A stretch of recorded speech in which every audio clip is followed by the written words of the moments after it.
You take the blonde one, and I'll take the one with the turban. Oh, please.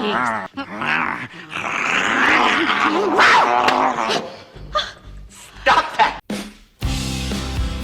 There's a photograph that has been floating around the internet for years. In it, Gene Wilder is doubled over. His hair is a mess. His mouth is wide open. And next to him, Marty Feldman looks just as far gone. For decades, people assumed it was staged, a goofy publicity shot, maybe touched up for laughs, maybe framed just right by a studio photographer chasing a good headline. It wasn't. There was no photographer directing the moment, no second take to get the smiles just right. What you're looking at is one frame of pure, unfiltered chaos from the set of Young Frankenstein. And once you know the real story behind it, the 14 ruined takes, the running gag nobody planned, the Oscar winner who worked for free just to get a laugh, you'll never watch this movie the same way again. Before we get there, tell us in the comments below, where in the world are you watching from tonight?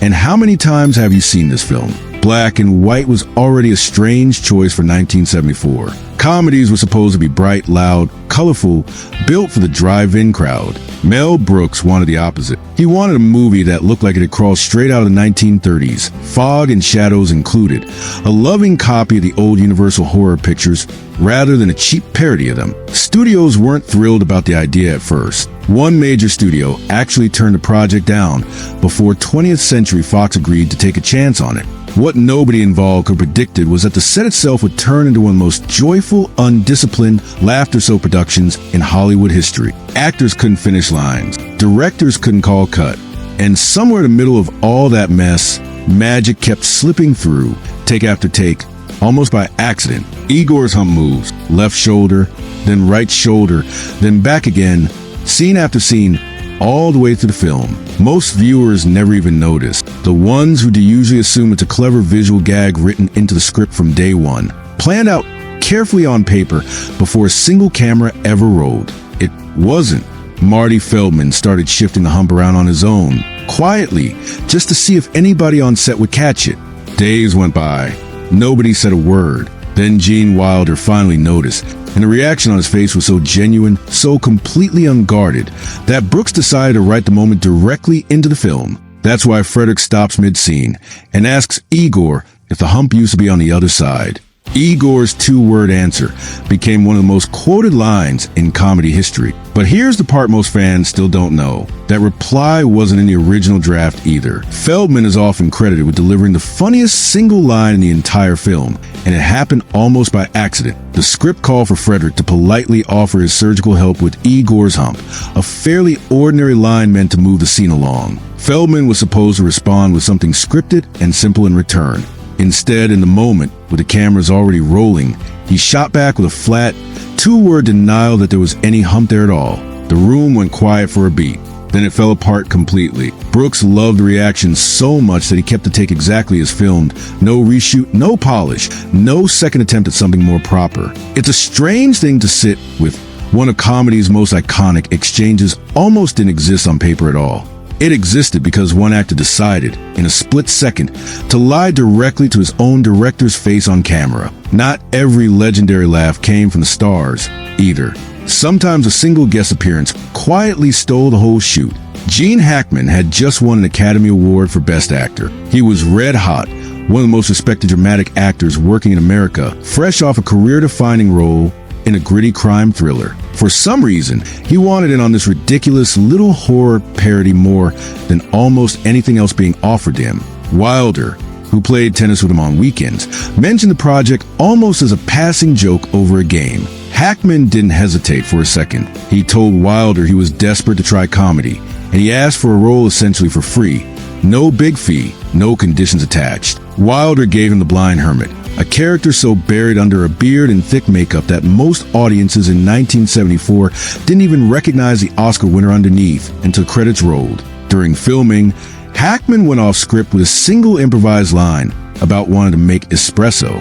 It landed so hard behind the camera that the crew audibly cracked up, and the scene had to fade to black immediately afterward just to save the take from being ruined completely. That improvised line stayed in the final cut. Most people watching it today still have no idea a Best Actor winner casually invented one of the film's biggest laughs on the spot for nothing, just because he wanted to have fun.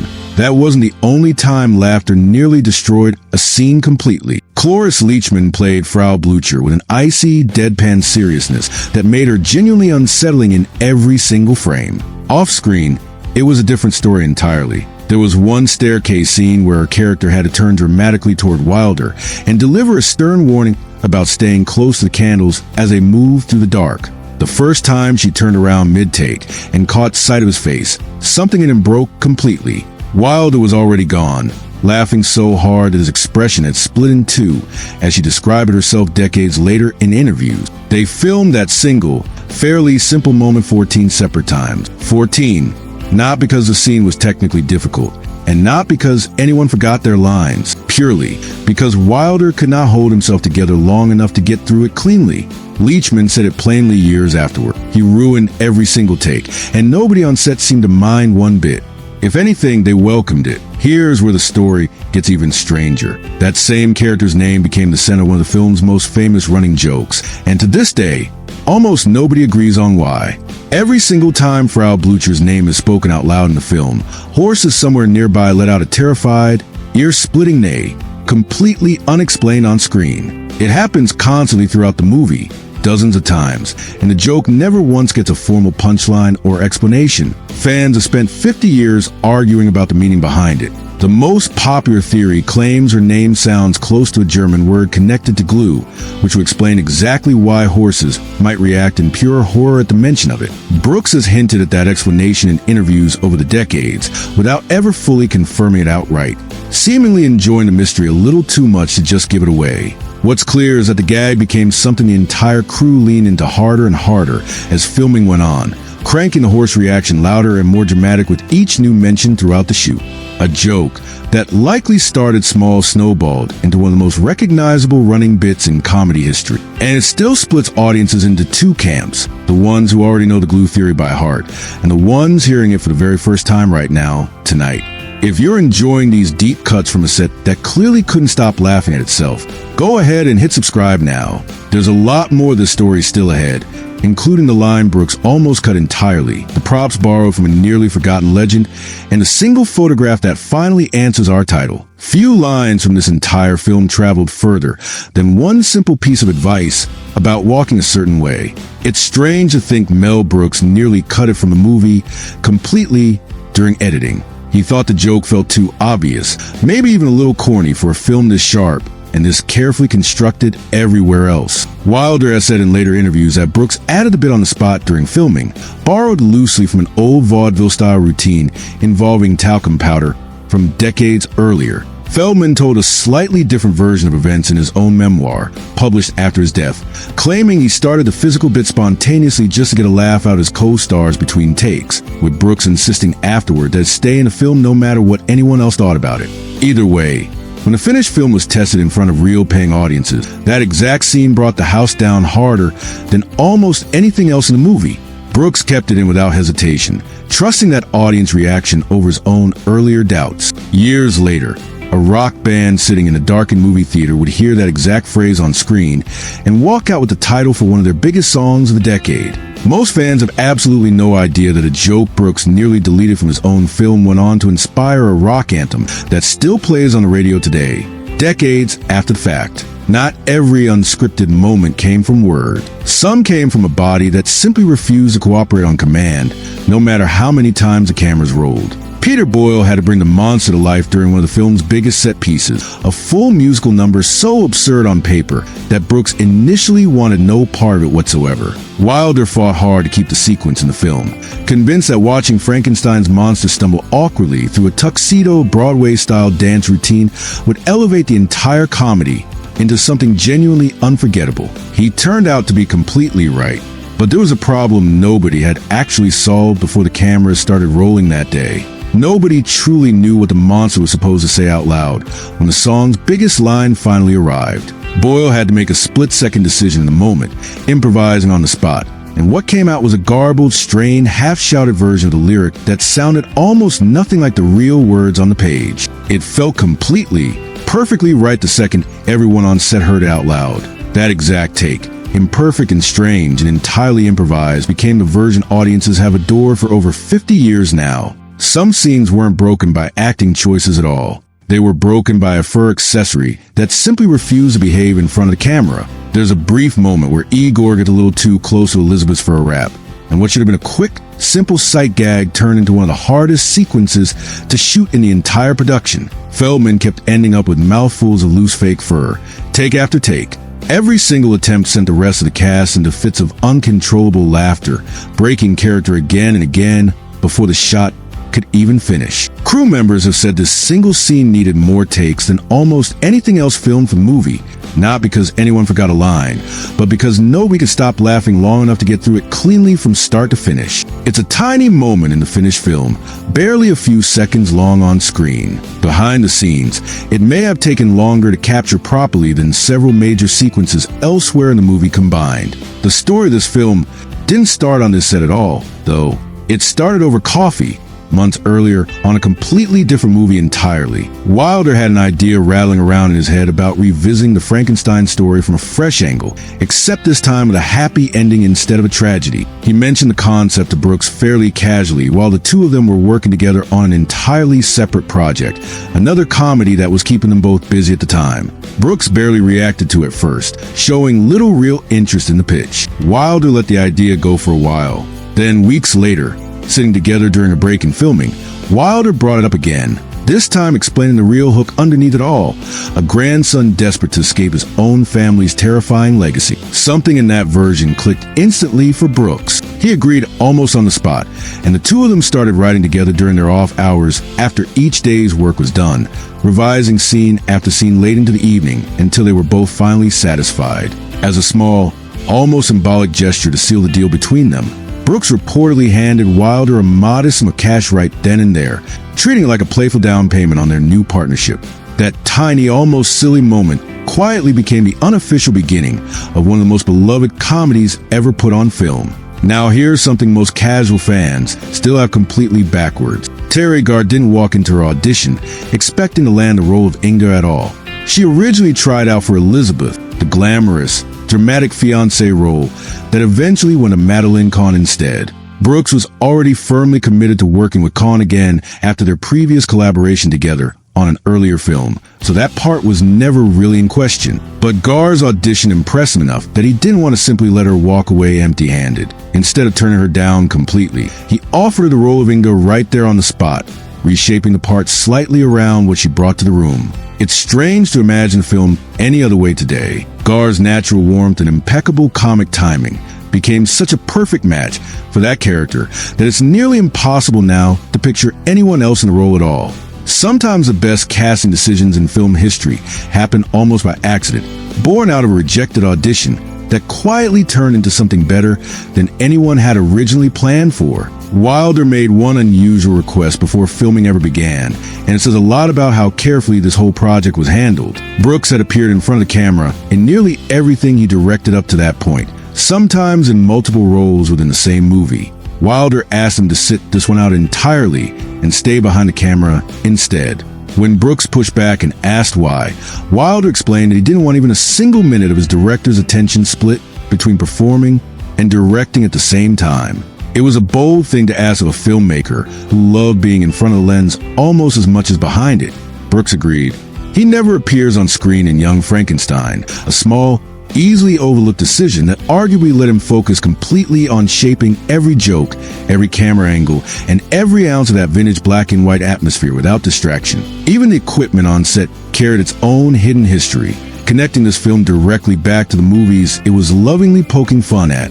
While preparing for production, Brooks discovered that the original electrician responsible for building all the sparking, crackling laboratory equipment in classic 1930s Frankenstein films was still alive, still living quietly, decades after his groundbreaking work had first appeared on screen. Brooks tracked him down and arranged to use his actual original devices for the new film instead of building cheap replicas from scratch. That meant the buzzing coils, the sparking towers, and elaborate switchboards audiences see in Young Frankenstein weren't new props built for a parody at all.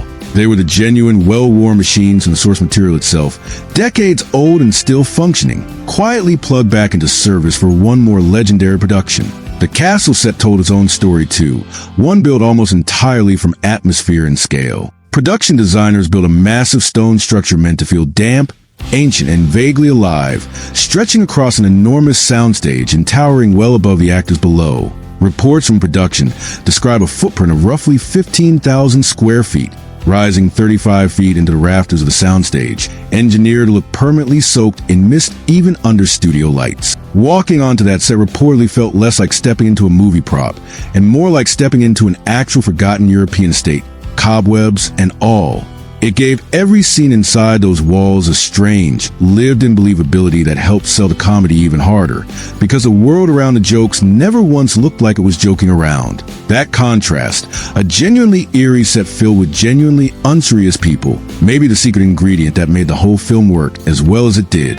The horror was real enough to respect. The people inside it simply couldn't stop laughing at themselves. When the film finally premiered, critics and audiences reacted almost immediately, though not always in the ways the cast expected. Some reviewers dismissed the whole project as little more than a string of puns wrapped around old movie plots. Others recognized instantly that something rare was happening on screen, a parody built with genuine affection instead of cheap mockery. Awards attention followed, with nominations for its sound design and its screenplay, along with acting nominations for Leachman and Caan at the Golden Globes. Many longtime fans still argue that Feldman himself deserved recognition that never came his way, a quiet injustice that collectors of Hollywood trivia still bring up decades later. Brooks has said many times since that although it isn't necessarily his funniest work, he considers it his finest achievement as a filmmaker. Wilder, for his part, called it his favorite of all the movies he ever made, a rare moment of agreement between two men who spent months arguing over nearly every line in the script. Decades later, when Gene Wilder passed away in 2016, something unexpected happened online. Old blooper footage from this exact film resurfaced everywhere, shared by fans, by film historians, and by his own former co-stars. Cloris Leachman posted her own tribute publicly, revisiting those same 14 ruined takes on the staircase with obvious affection rather than frustration. Suddenly, footage that spent years buried in DVD special features was being watched by millions of people discovering it for the very first time, many of them far too young to have seen the film in theaters back in 1974. That renewed wave of attention is exactly how so many casual viewers first encountered the photograph we started this whole story with tonight. A single frozen frame from an outtake passed around without context for years, suddenly finding its real story again to the people who lived it. We're getting close now to the moment that finally answers our title.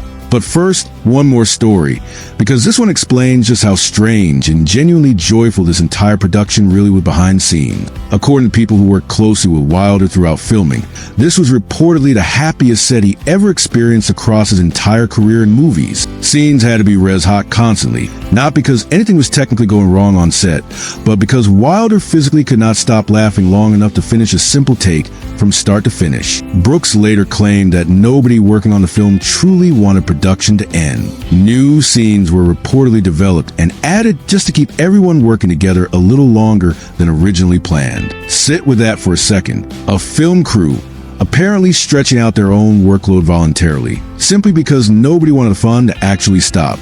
That's not a phrase you hear about most Hollywood production. Most sets get described using words like grueling, exhausting, tense, full of long hours and short tempers between exhausted crew members. This one has been described again and again across decades of interviews as something closer to a party that also happened to produce one of the greatest comedies ever committed to film. And that finally brings us to the photograph. For years, this single image has circulated online almost completely detached from its original context. It shows Gene Wilder mid-collapse, laughing so hard that his composure has completely disappeared, with Marty Feldman right there beside him caught in a nearly identical state of helplessness. Some people online assumed it came from a formal photo shoot, designed and staged purely to promote the film ahead of release. Others guessed it must have been edited or exaggerated somehow for comedic effect, since it genuinely looks almost too perfect, too funny, to be real and unplanned. It isn't staged and it isn't touched up in any way. It's a genuine, unguarded frame captured in the middle of filming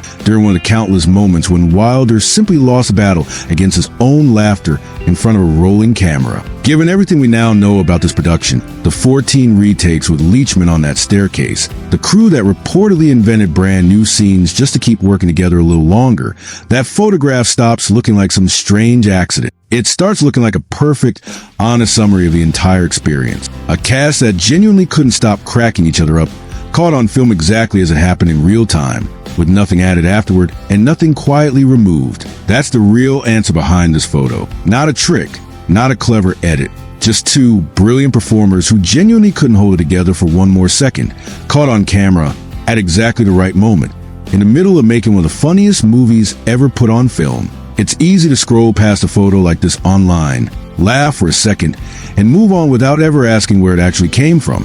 But once you know about the 14 ruined takes, the hump nobody scripted, the espresso line an Oscar winner gave away for free, this one frozen image starts to feel like a small window into something much bigger. An entire cast and crew built one of the most quoted comedies in movie history, almost by accident, one broken take at a time, because none of them could stop laughing long enough to do it any other way. So which story surprised you the most tonight?